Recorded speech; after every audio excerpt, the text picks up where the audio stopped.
Hi friends, welcome to our channel. మనం ఇప్పుడు పరమానందయ్య శిష్యుల కథలోని 13వ కథను చెప్పుకుందాము. ఒకసారి పరమానందయ్య గారు శిష్య పరివారంతో కలిసి విజయపురి మహానగరానికి వచ్చారు. అక్కడ వేద పురాణ పండితుల సభ జరుగుతోంది. పరమానందయ్య గారు సభలోకి వెళ్తూ, ఒరై, మీరంతా గొడవ చేయకుండా వెళ్ళి అలా నగరాన్ని చూసిరండి అని చెప్పి పంపించారు. శిష్యులు ఆనందంగా నగర సంచారానికి బయలుదేరారు. నగరంలో వింతలు విశేషాలు చూస్తూ కాలక్షేపం చేస్తున్నారు. దారిలో వారికొక వేశ్యగృహం కనిపించింది. అది వేశ్యగృహం అని వాళ్ళకి తెలీదు. చక్కగా పాటలు ఆటలు కనిపిస్తూ ఉండేసరికి అందరూ ఇంట్లోకి ఆసక్తిగా వెళ్ళారు. అక్కడ అందమైన స్త్రీలు ఒక్కొక్కళ్ళతో ఒక్కళ్ళు సల్లాపాలు చేసుకుంటున్నారు. కొందరు పాటలు పాడుతుంటే మరికొందరు నృత్యాలు చేస్తున్నారు. పరమానందయ్య శిష్యులకు అది ఒక ఇంద్రసభలా తోచింది. అక్కడున్న వాళ్ళని రంభా ఊర్వశులు అనుకున్నారు.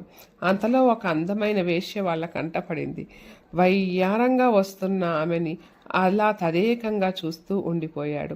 పరమానందయ్య శిష్యుల వింత వేషాలు వెకిలి చేష్టలు చూసిన ఆ వేశ్యకి చెప్పలేనంత నవ్వు వచ్చింది. అలా వాళ్ళని వయ్యారంగా నవ్వుతూ చూసి పక్కకి వెళ్ళిపోయింది. ఆ వేశ్య అప్సరస అనుకుని శిష్యులు ఆమె తనని చూసి నవ్విందని ఒకరితో ఒకరు తగలబడ్డారు. కొద్దిసేపటికి వాళ్ళల్లో ఒకరు అందరికీ సర్ది చెప్పి, ఒరై, మనం ఈ మనం ఇలా కొట్టుకోవడం ఎందుకు, సరాసరి వెళ్ళి ఆ అప్సరస్ని అడుగుదాం. ఆ అమ్మాయి, నువ్వు మాలో ఎవరిని చూసి నవ్వావు అని అన్నాడు. అందరూ అందుకు అంగీకరించారు. పక్క గదిలో ఉన్న వేశ్య దగ్గరికి వెళ్ళి, సుందరి, నీ అందం మా అందరికీ బాగా నచ్చింది. ఇందాక నువ్వు మా ముందు నుంచి వెళ్తూ నవ్వి వెళ్ళావు, బాగుంది. అయితే మాలో ఎవరిని చూసి నవ్వావో తెలియక మేమంతా తగులాడుతున్నాము. దయచేసి మాకు నిజం చెప్పు అని అడిగారు. వాళ్ళు అమాయకత్వానికి వేశ్య మరోసారి నవ్వుకుంది. నేను మీలో పరమ మూర్ఖుణ్ణి చూసి నవ్వాను అని చెప్పింది. వచ్చే నవ్వుని ఆపుకుంటూ అది వినగానే శిష్యుల్లో తిరిగి కలకలం బయలుదేరింది. మనలో పరమ మూర్ఖుడు ఎవరు అని ప్రశ్నించుకుని, నేను మూర్ఖుణ్ణి అంటే, కాదు, నేనే అందరికన్నా పరమ మూర్ఖుణ్ణి అంటూ ఒకరితో ఒకరు వాదించుకోవటం మొదలుపెట్టారు. ఎంతకీ వాళ్ళకి పరిష్కారం దొరకలేదు. తిరిగి వేశ్య దగ్గరకు వచ్చి, సుందరి, మా వల్ల కావటం లేదు. మాలో పరమ మూర్ఖుడు ఎవరో నువ్వే చెప్పు. మేమంతా పరమానందయ్య గారి శిష్యులం. మాలో పరమ మూర్ఖుడు ఎవరో చెప్పి వాళ్ళని పెళ్ళాడు, ఇదే మా కోరిక అన్నారు అమాయకంగా.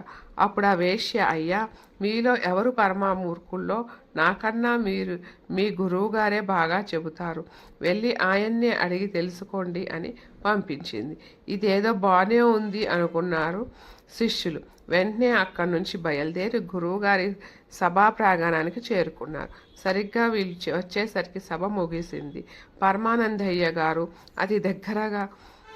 అందరి దగ్గర వీడ్కోలు తీసుకొని సభాభవనం బయటికి వచ్చారు. ఆయన రాగానే శిష్యులంతా గుమ్ముగూడి తాము చూసిన దృశ్యాన్ని, వెళ్ళిన వేశ్యగృహాన్ని వర్ణించి చెప్పి, గురువుగారు, మాలో పరమమూర్ఖుడు ఎవరో చెప్పండి. వీరు చెబితే మేము వెళ్ళి ఆ అప్సరస్ని మాతో తెచ్చుకుంటాం అని విసిగించారు. శిష్యులు మాటలు వినగానే పరమానందయ్య గారికి పిచ్చి కోపం వచ్చింది.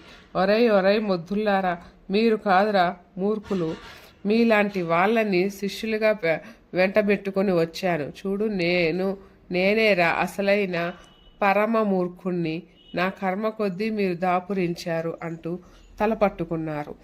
అలా అన్న కొద్దిసేపటికే ఆయన కోపం చల్లారిపోయింది. వెర్రిబాగుల వాళ్ళైన శిష్యుల్ని తిరిగి దగ్గరికి తీసుకున్నారు. Thank you friends.